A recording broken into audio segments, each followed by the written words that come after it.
Uma das provocações mais importantes que eu já recebi na minha vida e que mudou tudo, tudo, eu quero te fazer agora. Ela tem a ver com a sua identidade. E talvez no começo ela nem vá fazer tanto sentido pra você, mas eu gostaria que você prestasse atenção nisso. Se alguém chegasse pra você e falasse, olha, você precisa escolher X ou Y, e não existe como você escolher os dois, mesmo você querendo escolher os dois, e com dificuldade pra decidir sobre um deles. Você concorda comigo que daria medo de fazer a escolha errada? Pô, duas coisas. Você vai comer coxinha ou pastel? Você ama os dois. Daí, pô, não, pegar a coxinha, você come a coxinha, puta, queria ter pegado com o pastel. Enfim, foi mais ou menos isso que aconteceu comigo. Quando a seguinte provocação chegou pra mim, no momento em que eu tava me construindo enquanto ser humano, né? Não que a gente pare, mas... Enfim, era um momento decisivo da minha vida. E a provocação que eu recebi de um mentor meu foi: André, você precisa decidir o que você quer ser. Se você quer ser um artista ou um empresário. E para contextualizar para você isso, e fazer sentido para você, porque talvez você não seja, né, nem um empresário, nem um artista, pô, não tem nada a ver comigo. Essas duas estruturas são quase como pequenos arquétipos. Então o que é um empresário nessa visão? É o cara mais lógico, mais rígido, né, que vive uma vida buscando a estabilidade, que se manifesta pelo dinheiro. A vida do empresário é isso. O que ele busca de verdade? Ele busca estabilidade. Ele quer poder construir um negócio sólido e viver em paz, né? Enfim, não que alguns empresários não vão ter alma de artista, mas essencialmente o arquétipo, né, nessa subramificação citada do empresário é o cara que busca estabilidade, que busca paz, que busca que a vida pare de bater nele e que ele consiga ter paz, que a vida dele não seja uma vida onde uma arma está apontada para a cabeça dele o tempo todo. Essa é a estrutura do empresário. E ele alcança isso quando ele chega lá, né? Chegou lá, pô, encontrei o que eu queria, estou realizado.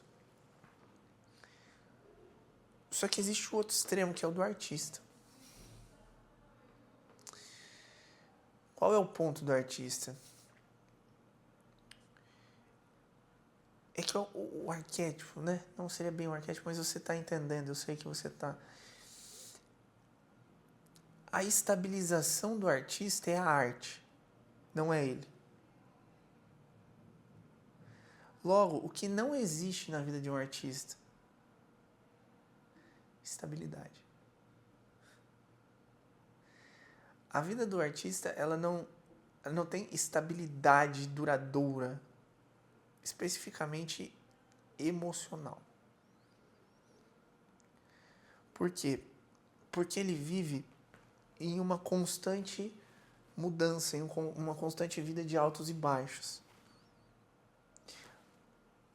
Ele precisa da dor para produzir a próxima arte, e da próxima arte realizada para sentir a outra dor. E quando uma nova dor chega, ele extrai dessa dor uma nova arte. E dessa nova arte nasce uma nova dor.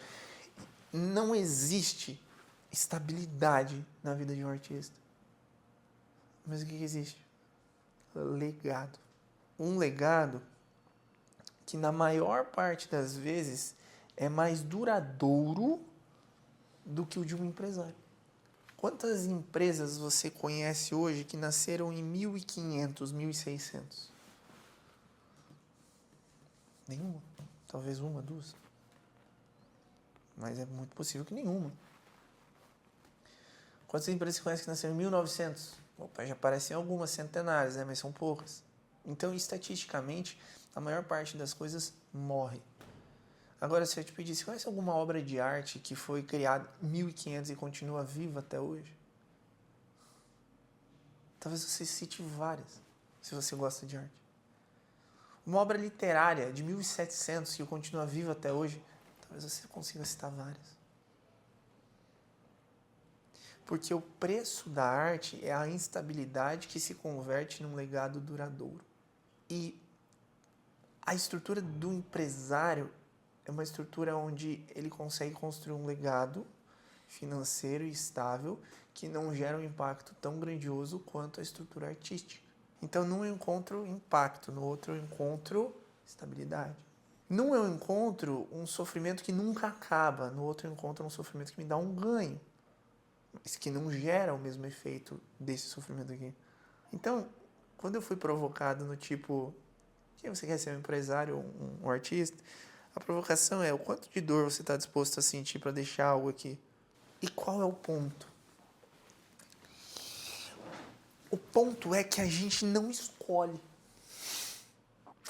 Isso é dado pra gente como uma característica interior, conforme nosso propósito existencial.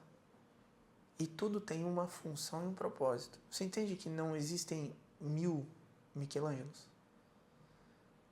1000 Jackson Pollocks? 1000 Mozarts? Existe um, só um, que estabiliza na arte algo que não pode ser reproduzido mais uma vez, porque aquela pessoa só passou por aqui uma vez. E isso não tira a relevância das pessoas, ou um propósito, ou uma família, ou não tira. Mas qual é o ponto? É que a maior parte das pessoas não consegue entender a si mesma sem essa reflexão. Logo, a maior parte das pessoas não consegue se acostumar com a dor ou com coisas dando errado e ela precisando dar um jeito de superar aquilo.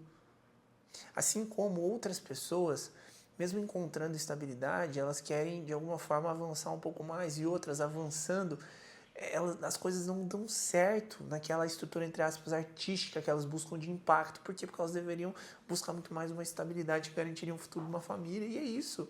Então essa posição existencial, ela precisa ser vista. Se as coisas não vão para frente na sua vida, se as coisas não estão durando na sua vida, se você não consegue avançar no que te importa, você precisa refletir sobre a maneira como você está enxergando o seu futuro. E a maneira como você está lidando com você mesmo. A dor para o artista é a fonte da criação, então ele não foge dela, ele precisa dela. E isso nunca vai acabar. É por isso que grande parte dos artistas, não estou dizendo que vai acontecer com você, vai acontecer comigo, vai acontecer... Não, mas é por isso que grande parte dos artistas se mata. Hemingway se deu um tiro de espingarda na cara. Um grande escritor. Freud, né, aplicou uma dose de morfina maior, ele matou. Você entende? Não é um acaso, é um padrão. E obviamente não precisa ser assim, né?